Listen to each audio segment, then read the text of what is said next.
Hello students, welcome to Magnet Brains. मैं Rupali Verma. Magnet brains अभी तक आपको 100% फ्री एजुकेशन देता आया है। घबराइए नहीं, आगे भी हम 100% ही आपको दे रहे हैं फ्री। यानी कि कुछ भी आपको इसके लिए पेमेंट नहीं करना, ना कोई पैकेज लेना, ना कोई कूपन लेना, बस आपको वीडियो देखनी है। ये सब तो आपको 100% फ्री मिल ही रहा है। इसके अलावा जैसे कि आप मेरे बैक साइड में देख रहे हैं कि Magnet Brain test paper series जो है क्लास आपकी 3rd to 12th for all subjects, ये भी आपको 100% फ्री मिल रहा है। यानी कि यहाँ पर आपको टोटल 100% फ्री एजुकेशन दी जाती है। इसके लिए आपसे कुछ भी नहीं लिया जाता। लेकिन अब मैग्नेट ब्रेन्स आपके लिए और भी कुछ लेकर आया है, जो आपकी पढ़ाई को मद्देनजर रखते हुए हम बहुत ही अच्छी चीज लेकर आए हैं। वो है, अब आपके लिए हम लेकर आए हैं बुक्स और ई बुक्स। ये बुक्स और ई बुक्स जो आपको मिल रही हैं, ये हैं किंडरगार्टन से लेकर क्लास 12 तक के सभी सब्जेक्ट्स के लिए। ये भाई बुक्स तो बहुत सारी मिलती हैं, तो इसमें क्या नया है? नया है भाई, बहुत कुछ नया है जो आपको पढ़ाई में बहुत ज़्यादा मदद करेगा। कैसे मदद करेगा, चलिए अब देखते हैं। जैसे हम कोई भी चैप्टर पढ़ना शुरू करते हैं, सबसे पहले हमने कोई चैप्टर लिया तो सबसे पहले हम क्या देखना चाहते हैं? सबसे पहले हम करते हैं डिटेल एक्सप्लेनेशन, ठीक है। फिर उसके बाद हम आते हैं एनसीईआरटी सॉल्यूशन, फिर उसके आते हैं हम कंप्लीट चैप्टर रिवीजन, फिर हम एमसीक्यूज करते हैं, फिर हम टेस्ट पेपर करते हैं, फिर हम सैम्पल पेपर करते हैं, फिर उसके बाद हम प्रीवियस ईयर क्वेश्चन पेपर करते हैं। तो देखिए, हमने किसी एक चैप्टर को हमने कितने स्टेप्स में काम किया ना, तो उतने ही स्टेप में आपके पास अलग अलग बुक्स हैं। मतलब कैसे? तो देखिए, सबसे पहले हमने डिटेल एक्सप्लेनेशन किया, तो हमारे पास एक पूरी ऐसी बुक है जिसमें हमारे सारे ही चैप्टर के डिटेल एक्सप्लेनेशन रहेंगे। वो बुक हो जाएगी हमारी थ्योरी बुक। उसके बाद हमने एनसीईआरटी सॉल्यूशन किया, तो एक बुक हमारे पास क्या हो गई? NCERT solution book. फिर उसके बाद हमने क्या किया? कंप्लीट चैप्टर रिवीजन, तो एक बुक हो गई कंप्लीट चैप्टर रिवीजन बुक। फिर उसके आगे हम जैसे हम करते हैं सैम्पल पेपर, तो एक बुक में हमारे पास पूरे सैम्पल पेपर्स हो गए। तो ये सारी ही बुक्स रेडी हैं, इनको आप प्राप्त कर सकते हैं। अब सवाल उठता है कैसे? तो उसके लिए नीचे डिस्क्रिप्शन बॉक्स में आपके सामने एक लिंक दी है, उस लिंक को क्लिक करिए। उसके अंदर एक फॉर्म है, उस फॉर्म को फिल करिए, फिल करके सबमिट कीजिए। जब आप सबमिट कर देंगे तो हमारा एक टीम मेंबर आपसे बात करेगा इसके बारे में। तो बस इतने आसान तरीके से आप ये बुक भी प्राप्त कर सकते हैं। तो ये तो हो गई एक इंपॉर्टेंट इन्फॉर्मेशन। तो चलिए वापस आ जाते हैं आज के वीडियो पे। आज का वीडियो जैसे कि आप देख रहे हैं, ये है मैग्नेट ब्रेन सैम्पल आपका टेस्ट पेपर सीरीज। अब ये जो टेस्ट पेपर आ रहे हैं, ये आपके हर एक चैप्टर के लेके हम आ रहे हैं। इसका पीडीएफ आपको पहले दे दिया जाता है, फिर उसके बाद हम क्या करते हैं, उसके सॉल्यूशंस लेकर आते हैं। तो अभी तक आपको जो है पीडीएफ मिल चुका है, आप सभी उसको सॉल्व कर लेंगे। सॉल्व करने के बाद अब आपको देखना है इस जो भी सॉल्यूशन है उसका हम देखेंगे, आपने जो सॉल्यूशन किए क्या वो सही है, क्या नहीं है, क्या गड़बड़ है, क्या कहाँ पर मिस्टेक हो रही है, ये सब कुछ। और मान लीजिए आपसे कुछ मिस्टेक हो रही है, तो आप उसी टॉपिक को दोबारा जाके पढ़ सकते हैं।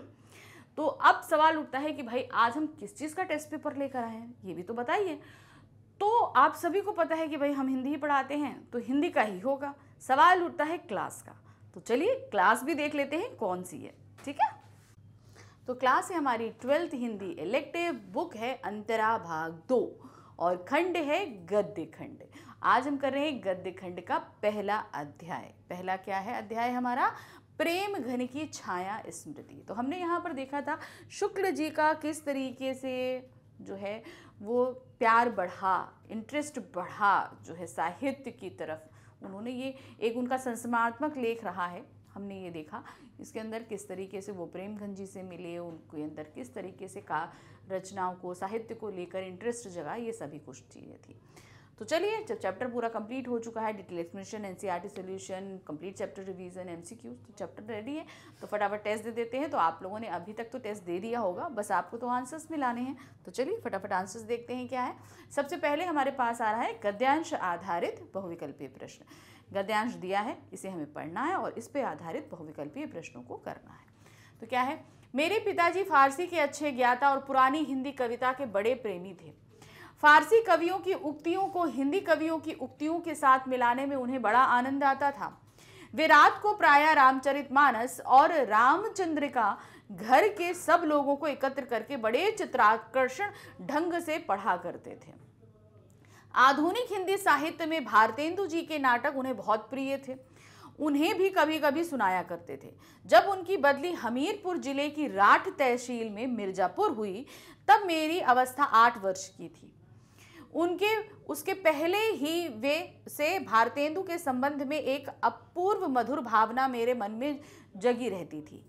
सत्य हरिश्चंद्र नाटक के नायक राजा हरिश्चंद्र और कवि हरिश्चंद्र में मेरी बाल बुद्धि कोई भेद नहीं कर पाती थी। उनके लिए राजा हरिश्चंद्र और कवि हरिश्चंद्र एक ही थे, तो वो इस चीज़ को बिल्कुल भी समझ नहीं पाते थे हमारे लेखक। तो अब यहाँ पर इस पे आधारित प्रश्न है पहला, शुक्ल जी के पिताजी का स्थानांतरण कहाँ हो गया था? कहाँ पर हुआ था? मीरपुर में, रायपुर में, जयपुर में या मिर्जापुर में? तो कहाँ हुआ था उनका स्थानांतरण यानी कि ट्रांसफर? वो हुआ था मिर्जापुर में। नेक्स्ट है, निम्नलिखित में कौन सी पुस्तक लेखक के पिताजी रात के समय रोचक ढंग से पढ़ते थे? तो कौन सी पुस्तक थी?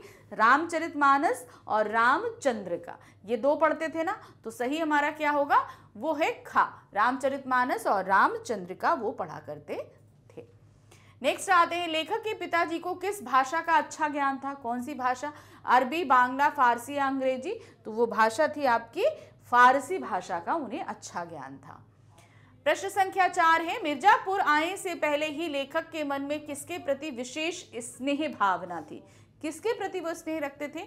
हिंदी साहित्य प्रेमियों के प्रति, भारतेंदु हरिश्चंद्र के प्रति, राजा हरिश्चंद्र के प्रति या बाल मंडली के प्रति? तो वो रखते थे विशेष प्रेम भारतेंदु हरिश्चंद्र के प्रति, क्योंकि उनकी कृतियां वो पढ़ा करते थे।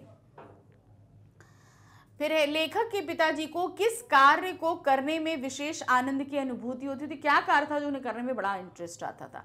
फारसी उपन्यास पढ़ने में, फारसी और हिंदी कवियों की उक्तियों के मिलान में, यानी कि कुछ फारसी कवि हैं और कुछ हिंदी के कवि हैं, तो उन्होंने अपनी अलग अलग रचनाओं में कुछ उक्तियां दी हुई हैं, उनको आपस में मिलाना उन्हें बड़ा अच्छा लगता था। हिंदी भाषा में वार्तालाप करने से, नवीन हिंदी कविता पढ़ने से, तो उन्हें मजा आता था फारसी हिंदी कवियों की उक्तियों को मिलाने में। अब आते हैं हम अपने दूसरे गद्यांश पे। क्या है? ज्यों ज्यों मैं सयाना होता गया त्यों त्यों हिंदी के नूतन साहित्य की ओर मेरा झुकाव बढ़ता गया। क्वींस कॉलेज में पढ़ते समय स्वर्गीय बाबू रामकृष्ण वर्मा मेरे पिताजी के सहपाठी में थे।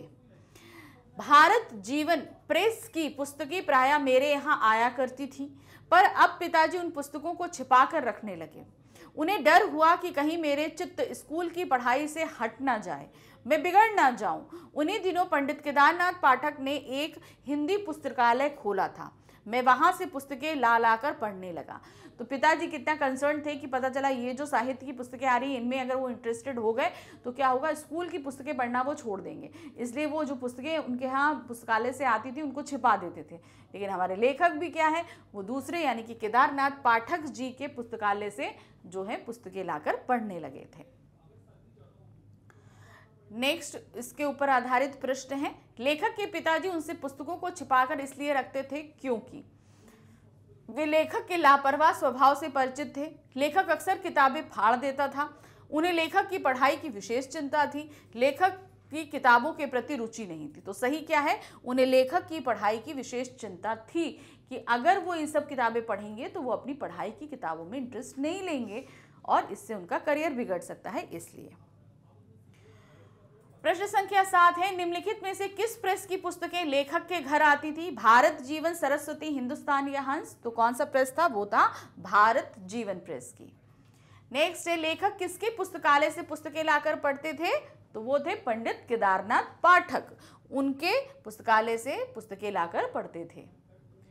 कॉलेज में पढ़ते समय लेखक के पिताजी के साथ पढ़ने वाले छात्र का क्या नाम था? क्या नाम बताया गया था? वो नाम था आपका आचार्य रामचंद्र शुक्ल, भगवती चरण वर्मा, बाबू रामकृष्ण वर्मा या भारतेंदु हरिश्चंद्र? तो वो नाम है आपका बाबू रामकृष्ण वर्मा। नेक्स्ट है, लेखक की आयु बढ़ने के साथ साथ उनकी रुचि किसके प्रति बढ़ने लगी? जैसे जैसे उनकी आयु बढ़ी तो उनका इंटरेस्ट किस में आ रहा था? पढ़ाई के प्रति, हिंदी साहित्य के प्रति, अंग्रेजी साहित्य के प्रति या भारतीय सिनेमा के प्रति? तो वो था हिंदी साहित्य के प्रति उनका इंटरेस्ट बढ़ने लगा था। अब इस प्रश्न के साथ हमारे सभी ऑब्जेक्टिव प्रश्न यहाँ समाप्त होते हैं और शुरू होते हैं सब्जेक्टिव क्वेश्चंस, यानी कि वर्णनात्मक प्रश्न। गद्य साहित्य में जो भी वर्णनात्मक प्रश्न पूछे जाते हैं उनकी वर्ड लिमिट्स ज़्यादा होती हैं। ध्यान रखिएगा, क्लास 12 के अकॉर्डिंग हमेशा आपसे 40 वर्ड अवर्ब्स ही क्वेश्चन पूछे जाएंगे।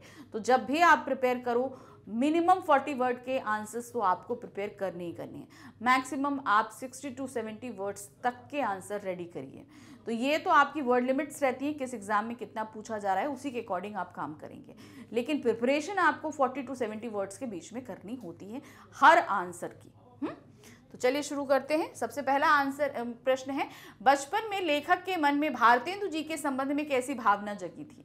भाई थोड़ा सा कंफ्यूज थे, क्योंकि वो राजा हरिश्चंद्र और भारतेंदु हरिश्चंद्र जी के बीच जो है थोड़ा कंफ्यूज रहते थे, उनको समझ नहीं आता था। तो यहाँ पर क्या है, बचपन में लेखक के पिता भारतेंदु जी के नाटक पढ़ के सुनाया करते थे। 8 वर्ष के बालक यानी कि हमारे लेखक की बुद्धि सत्य हरिश्चंद्र नाटक के नायक राजा हरिश्चंद्र और कवि भारतेंदु हरिश्चंद्र में हरिश्चंद्र के कारण कोई भेद नहीं जान पाते थे। भाई दोनों हरिश्चंद्र है, राजा हरिश्चंद्र और कवि भारतेंदु हरिश्चंद्र, उन्हें लगता था ये दोनों सेम है।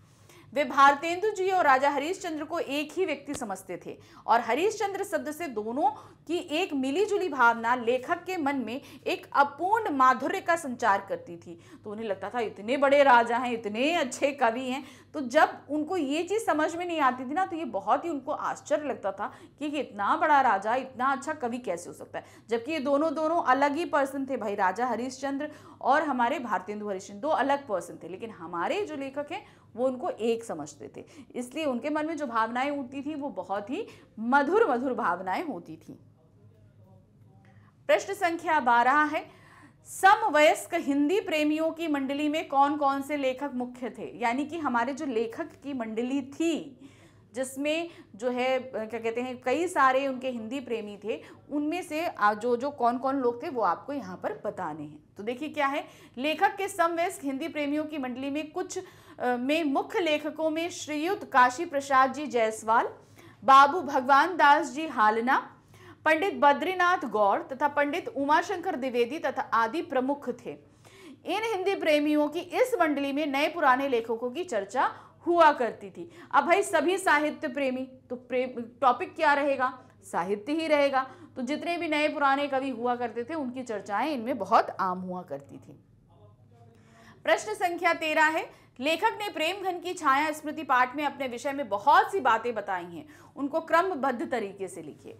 भाई लेखक के बचपन से लेकर उनके साहित्य प्रेम से लेकर वो जो बड़े हुए, कैसे प्रेमघन जी की क्या कहते हैं संपर्क में आए, सभी कुछ यहाँ पर बताया गया है, तो उसे हमें सीक्वेंस में लिखना है। तो देखिए कैसे लिखेंगे इसको। प्रेमघन की छाया स्मृति पाठ में यद्यपि प्रेमघन पर आधारित संस्मरण है, किंतु इसमें लेखक शुक्ल ने अपने विषय में बहुत सी बातें बताई हैं जो निम्नलिखित हैं। तो इसको हमने सीक्वेंस में करना है। तो सबसे पहले क्या आएगा, लेखक के पिता चूंकि फारसी और हिंदी, पुरानी हिंदी के अच्छे जानकार थे, इसलिए लेखक ने बचपन में अपने पिता से हिंदी के महत्वपूर्ण ग्रंथों के बारे में सुना और वे उनसे प्रभावित हुए। कहते ना बचपन में ही किसी चीज़ की नींव पड़ जाती है, तो उनके यहाँ साहित्य का माहौल होने के कारण उनका साहित्य प्रेमी बनने का सबसे बड़ा जो कारण रहा वो था उनके पिताजी का एक साहित्य का ज्ञाता होना।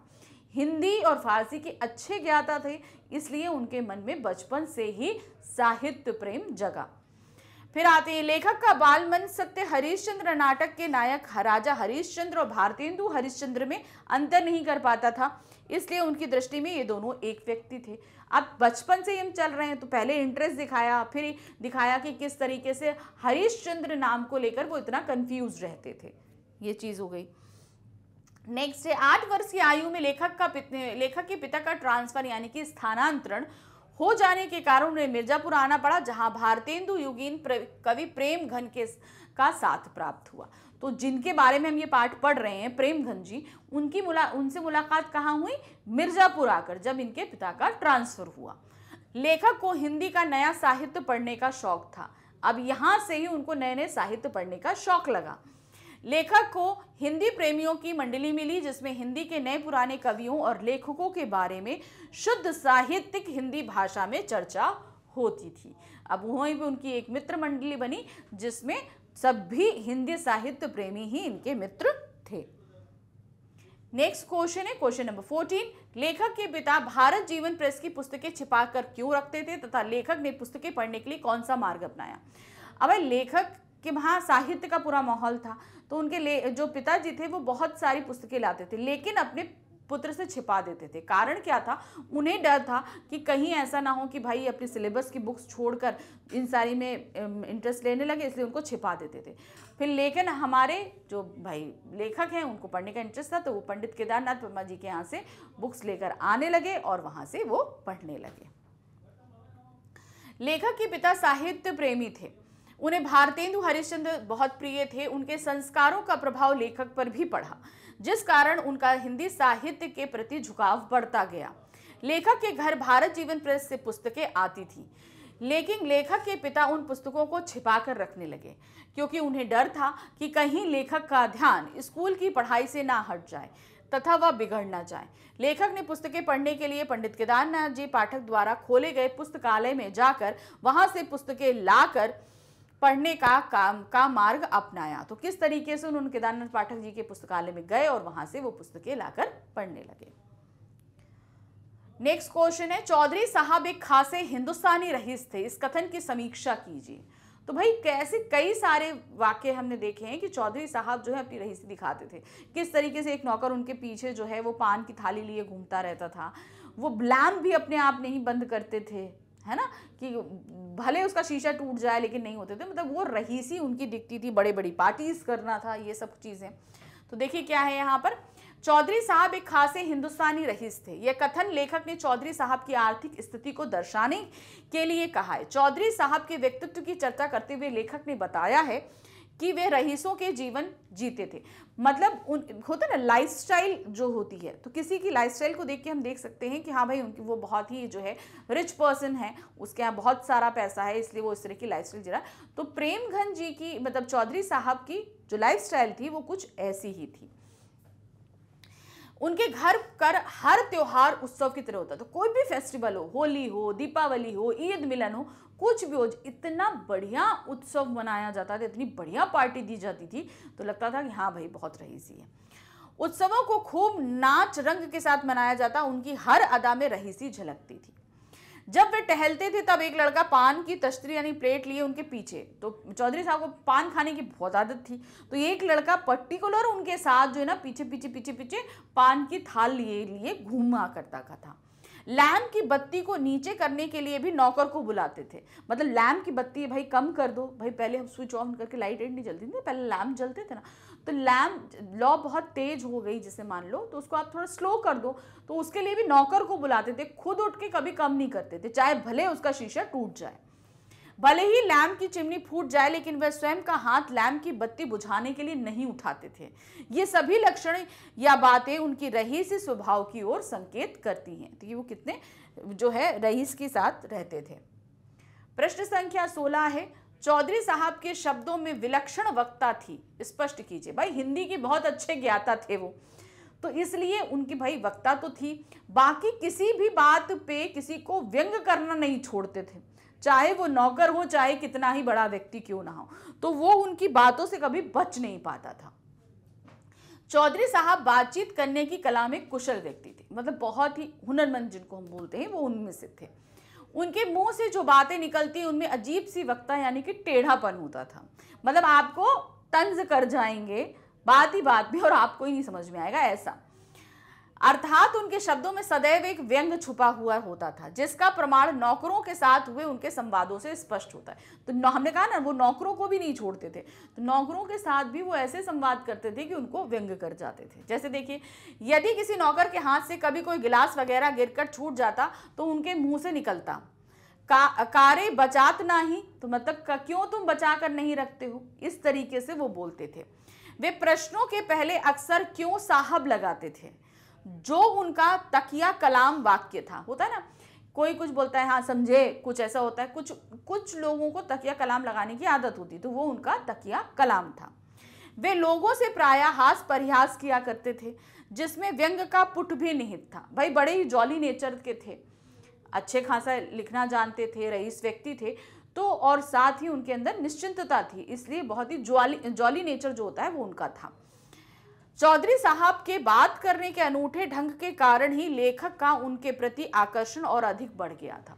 तो जब हम उन पर्सन से मिले, हमारे लेखक जब चौधरी साहब से मिले, तो मतलब उनका नेचर देखकर उनके प्रति आकर्षण भरा कि नहीं, हमें इनसे बात करनी चाहिए, इनके बारे में जानना चाहिए, अच्छे खासे ज्ञाता हैं तो उनसे ज्ञान भी लेना चाहिए। तो इसीलिए हमारे लेखक उनके प्रति आकर्षित हुए थे। प्रश्न संख्या 17 है, प्रेमघन की छाया स्मृति निबंध में शुक्ल के भाषा परिवेश और प्रारंभिक रुझानों पर प्रकाश डालिए।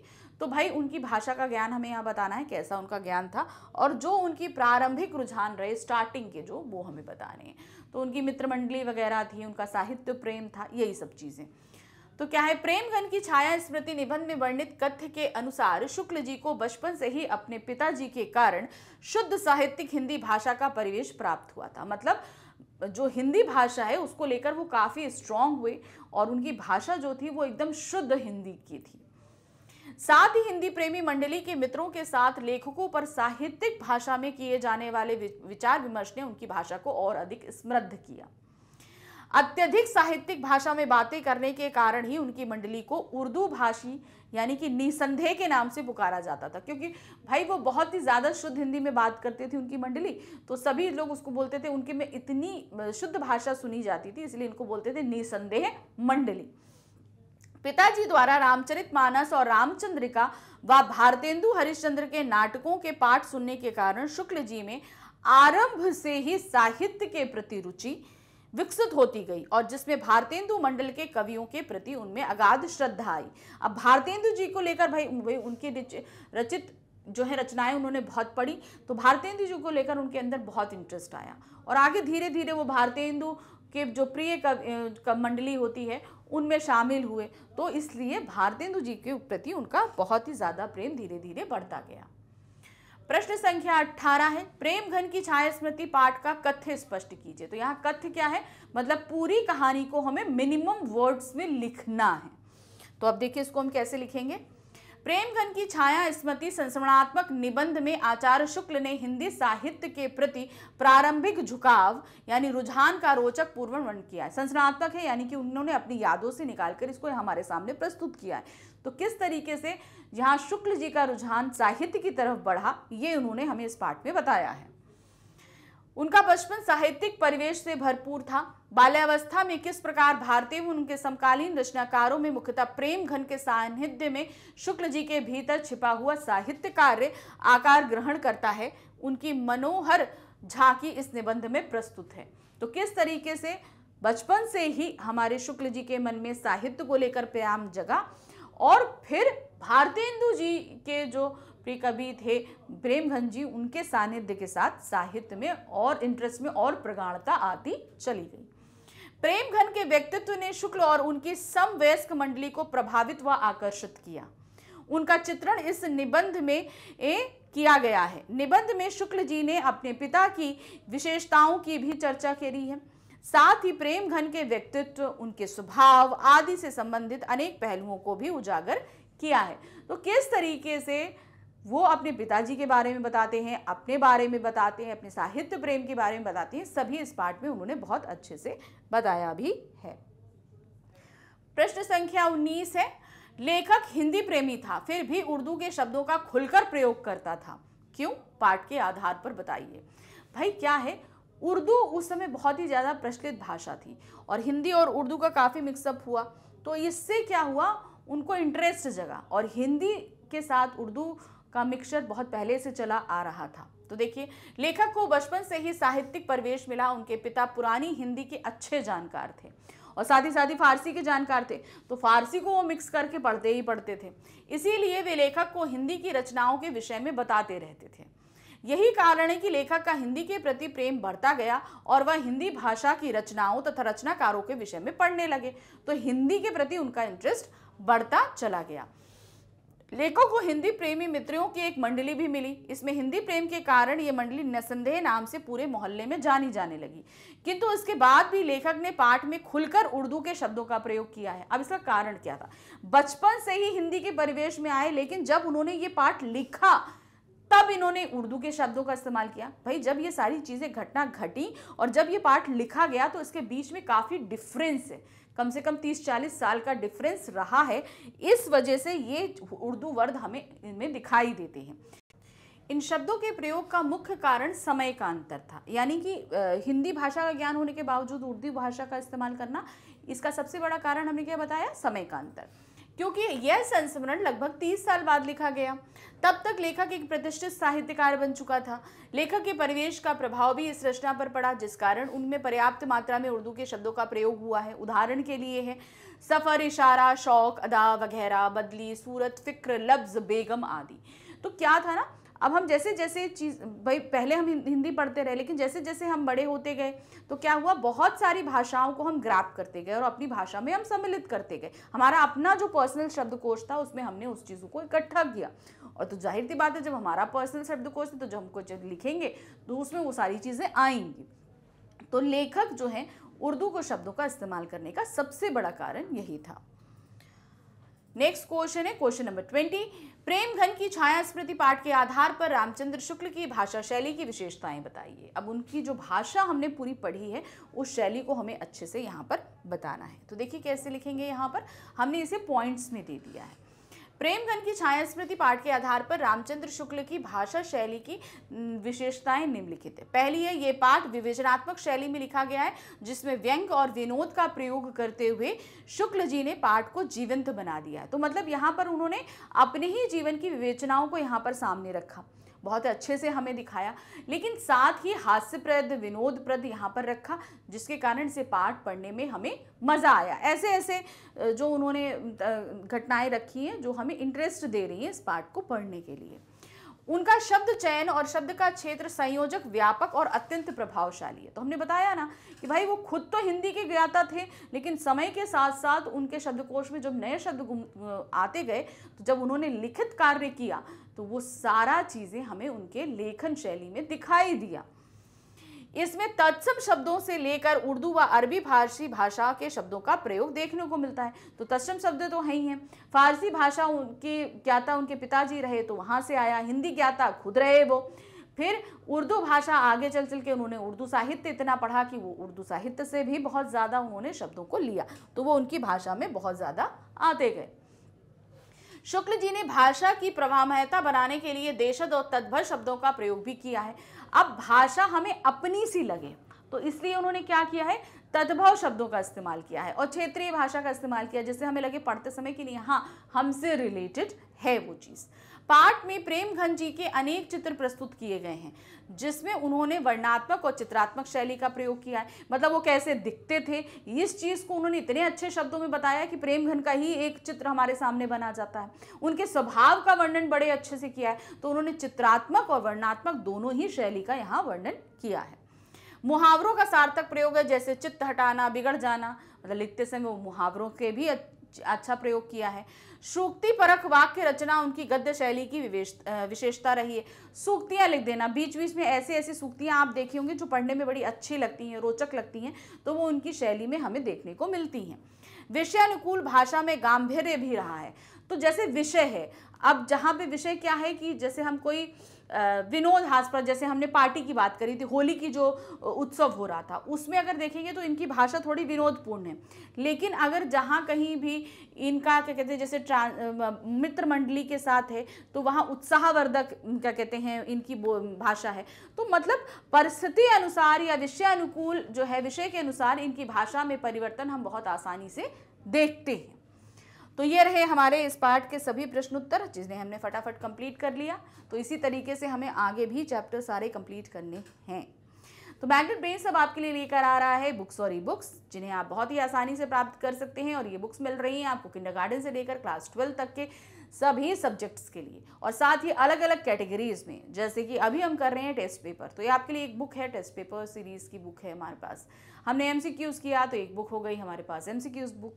तो इस तरीके से अलग अलग कैटेगरी की बुक रेडी है। इसे प्राप्त आप बहुत आसानी तरीके से कर सकते हैं। नीचे डिस्क्रिप्शन बॉक्स में एक लिंक दिया है, उस लिंक के अंदर एक फॉर्म है, उसे फिल करिए, सबमिट कीजिए। हमारा एक टीम मेंबर जल्द ही आपसे कॉन्टेक्ट करेगा। बुक प्राप्त करिए, बहुत अच्छे से करिए।